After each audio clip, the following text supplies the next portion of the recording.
उसकी कटपीस आई। ये कीर्तन कलाकार लिखते, लेकिन अब हास्य वाले थोड़ा अलग लिखते हैं।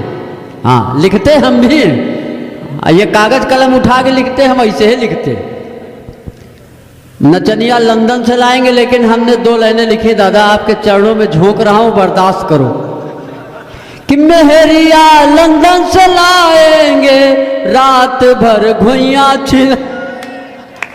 भाई हमारे यहाँ कोई घुइयां छीनने वाला नहीं, ऐसा भी लिखा जा सकता। क्यों दादा? उनको नचाने की, ठुमका लगवाने की कोई जरूरत नहीं। ये हमारे देश का, अब बार बार हमारा देश कहाँ से कहाँ आ गया पता है आपको? कैसे कैसे गाने लिखे जाते थे। पहले गाना जो आपने गाया, आया आया अटरिया पे चोर, अब चोर के बाद आया कि अटरिया पे लोटन कबूतर, और फिर उसके बाद कबूतर भी हटा, छत पे लेटा था बहनोई। अरे बताओ, इतनी आंधरी फाट की बहनोई सोया तो मुझसे साथ सो गई। ये कोई 2-2 कौड़ी के गाने, कोई मतलब नहीं। बहुत अच्छा, आप बहुत मस्ती के साथ सुन रहे हो। और एक गाना और आया, अच्छा ये गाने बहुत अच्छे हैं, लेकिन कभी कभी अगर समय खराब हो तो गाने बहुत गड़बड़ करते। दादा खुरपेची दादा, जब हमारी पहली बार शादी हो रही थी, आप लोग ऐसे हंस रहे थे जैसे आपकी 10-20 बार हुई हो। जब पहली बार हमारी शादी हुई, बारात लेके हम गए, तो तब ये वो वाला ग्रामोफोन वाला सिस्टम था, ये आजकल की तरह वो नहीं था। तो ग्रामोफोन वाले ने बाजा बजा दिया, गाना लगा दिया, और हमारे ससुर का नाम था कन्हैया, उसने गाना लगा दिया, अरे द्वार पालो कन्हैया से कह दो, द्वारे सुदामा गरीब आ गया। बताओ, हमारी तो पहले ही बेइज्जती खराब हो गई। बताओ, गाना कितना बढ़िया, लेकिन हमारे लिए वो गड़बड़ हो गया। फिर एक गाना थोड़ी देर बाद, जब वो बारात का हुआ, तो लौंडा पटवारी का एक गाना आया। जब हम अपनी सगी पत्नी को विदा करा के चले, हाँ सगी पत्नी को, तो गाना उसने लगा दिया, हम आज अपनी मौत का सामान ले चले। ताली बजाओ अगर समझ में आ रहा। तो ऐसे ऐसे गाने हमारे फिल्मों में आ गए गुरु। एक गाना आया, मेरी बेरी के बेर मत तोड़ो, कांटा लग जाएगा। अब एक गाना आया, कांटा लगा, तो हम कहा कांटा लगा तो लगेगा, बिल्कुल चप्पल पहन के जाना चाहिए था, कांटा तो लगेगा ही। तो 2-2 कौड़ी के फिल्म वाले गाने लिखते हैं। एक गाना आया, बहारो फूल बरसाओ मेरा महबूब आया, हम कहा बहार तुम्हें बाप के नौकर है कहा जो फूल बरसाओ है? आपको ज़्यादा समझ में आ रहा, आपको बहुत प्रणाम करता हूँ। हाँ, इस मुद्रा में आप सुन रहे हो गुरु, हमारे पास छुट्टा नहीं है, अभी तुमको हम देते। सुन लीजिए। हाँ, ऑनलाइन का अभी अगर ब्रह्मा देखिए भैया, गड़बड़ न करिए। हाँ नहीं, आज ये बिल्कुल राणा सांगा की भूमिका में है। एक बार तालियां हो जाए, ऐसे ऐसे सम्मान। एक बार हमारे गांव में ऐसे एक आदमी था, रात को जब घर पहुंचा तो भैंस की पूंछ पकड़ लिया उसने, कहा रामकली ऐसे 2 चोटी बांधती थी, आज एक ही बांधे हो। अब भैंस ने जो उसका स्वागत किया है, भगवान कसम। क्यों दादा?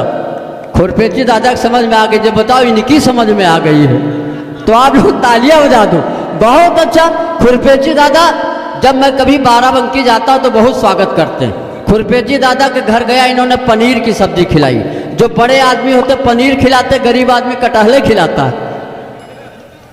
तो पनीर हमने जब खुरपेची दादा से कहा कभी रायबरेली आओ, हम भी आपका स्वागत करेंगे, तो बोले बिल्कुल करोगे। हम कहा हाँ, चाहे होटल में खाओ, चाहे ढाबे में खाओ, चाहे वेज खाओ, चाहे नॉन वेज खाओ। तो खुरपेची दादा ने कहा जो तुम खाते हो हम वही खाएंगे। हम कहा हम तो जूता खाते हैं। खाओगे? तालियां बजाओ जोरदार। तो ये सारी स्थितियां, मस्ती में आ जाओ। कार्यक्रम एकदम चरम पे है। एक राउंड और होगा। क्यों नहीं? देखिए ऐसा है, हम सुबह के आए हुए हैं, हमारे सैलानी दादा खाली कुल्ला करके चले आए थे घर से, टूथब्रश भी इन्होंने नहीं किया। तो अब बताओ, सुबह से बेचारे आए हुए हैं, पता चिंता इनको सता रही घर में कि पता नहीं भैंस लगी कि नहीं लगी, पिपरमिंट सींची गई कि नहीं सींची गई। लोगों को बड़ा टेंशन रहता है। अभी ज्योति कमल गा रही थी कि मुक्ति का मार्ग क्या है, भगवान का भजन करो, माता पिता गुरु की सेवा करो। एक आदमी कथा सुन के आया, पुनीत बाबा कथा भी कहते हैं, तो कथा में पुनीत बाबा ने कहा कि जो है माया को त्यागो, शांति के साथ रहो। तो एक आदमी की पत्नी का नाम माया था, घर आया, लठ उठाया, माया को भगा दिया, और उसकी नौकरानी थी शांति, उसको लाके घर में बैठा दिया। कहा माया नहीं रहेगी, शांति ही के साथ हम रहेंगे। ताली बजाओ अगर समझ में आ रहा। जो हमारे यहाँ सिखाया जाता है लोग उसको उल्टा समझ लेते।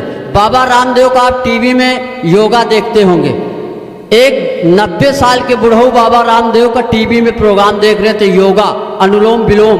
बाबा ने कहा सांस खींचो, अब 90 साल के बुढ़ऊ सांस खींच ली, लाइट चली गई, भगवान उन्हें के खींच ली। क्या मतलब ये? अब अभी एक नई बहू जो है वो बाबा रामदेव का टीवी में प्रोग्राम देख रही थी, प्राणायाम, अनुलोम विलोम, कपाल भाती। तो बाबा रामदेव ने कहा सांस खींचो, तो बहू सीधे सीधे घर गई, सांस को पकड़ के खींच के बाहर ले आई। कहा बाबा ने कहा सांस खींचो, और जहां तक खींच सको उतना खींचो, और बाबा ने दोबारा कह दिया कि सांस फेंको। अब खींचने के बाद उसने बाहर फेंक दिया। अच्छा, सैलानी दादा बार बार कह रहे हैं हमको धन नहीं चाहिए, धन नहीं चाहिए। हर बार कोई 50 रुपये देता, कहते हैं हमको धन की कोई कमी नहीं। अरे भाई, धन की कमी मानता हो, आप करोड़पति हो, लेकिन पहले पति तो बनो। अच्छा, इनके बाबा रामदेव से अभी बहुत चिढ़े। बाबा रामदेव कहते हैं, एक उनका वाक्य था, इनकी पत्नी बिल्कुल काली है, जैसे काला काला जामुन। तो बाबा रामदेव कहते काला धन वापस करो। अब बहुत टेंशन में, और सबसे ज़्यादा टेंशन में तब आ जाते जब कहते उस धन को सार्वजनिक करो। तो एक बार सैलानी दादा के सम्मान में तालियां हो जाए। हाँ, थोड़ा सा गंभीर बातें हैं, बाईपास से निकल जाती। साहू जी बहुत बढ़िया रिकॉर्डिंग कर रहे हो तुम तो यार। इतने चैनल हैं टीवी में कि जितने इस मोहल्ले में नल नहीं है उतने तो चैनल आ गए हैं। जब सुबह सुबह लोग दातून करते हैं तो बाबा का प्रवचन शुरू होता है। लेकिन हमारा देश बहुत महान है, राम से देश चला और बापू आसाराम तक आ गया। AK-47 से चले और 1947 से AK-47 तक चले, और निराला से लेकर नरकंकाल तक देश आ गया। इससे ज़्यादा क्या लोगे? कई लोग कह रहे थे कि अच्छे दिन नहीं आए। हमने कहा क्यों नहीं आए? तो उसने कहा चोरी हो रही, डकैती हो रही, कहाँ अच्छे दिन आए? तो हम कहा तुम रे ये चौरन के नहीं है कहा। अभी वो गा ही रही थी कि आया आया अटरिया पे कोई चोर।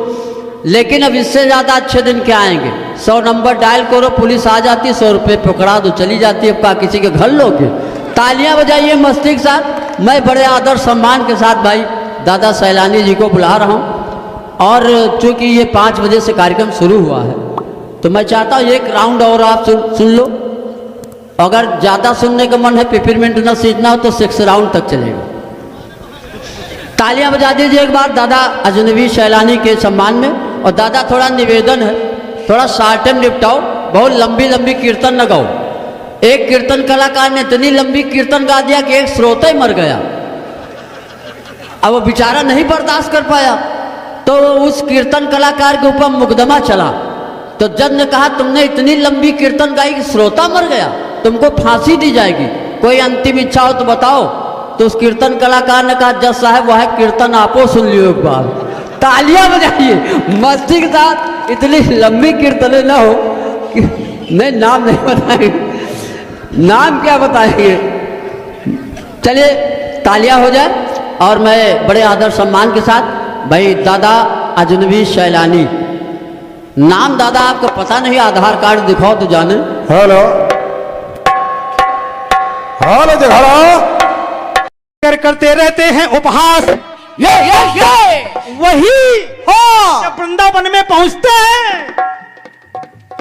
लेकिन अब आप मथुरा वृंदावन जाइए तो देखिए क्या क्या भजनिया।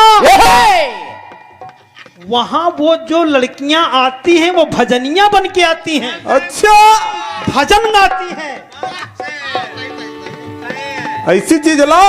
हाँ ये लाओ भाई, तब तो ठीक है कि है तो वो लंदन की, लेकिन साड़ी पहनती है, अपना सिंदूर सजाती है और आंचल भी उड़ाती हैं, भगवान को पालने में झुलाती हैं और भजन भी गाती हैं। ये भजनिया भजनिया भजनिया लंदन से आती है, भजन कृष्णा के गाती है। भजनिया लंदन से आती है, भजन कृष्णा के गाती है।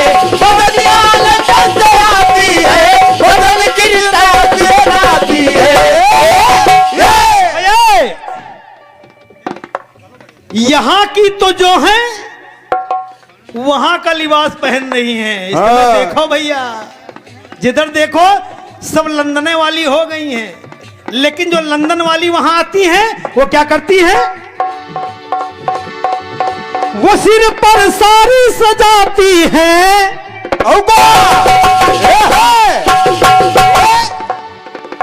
मांग सिंदूर लगाती है, हाथ करताल बजाती है, वो झीका झांझ बजाती है, वो सिर पर साड़ी सजाती है, वो झीका सिर पर साड़ी सजाती है, वो झीका झांझ बजाती है। सिर पर साड़ी सजाती है, वो झीका झांझ बजाती है।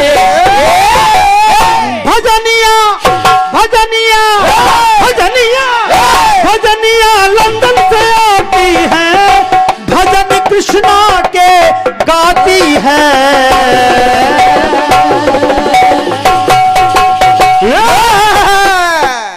ये यथाशक्ति प्रयास है और एक बहुत ही सुंदर गीत हाँ आपकी तरफ से आया है। बिल्कुल।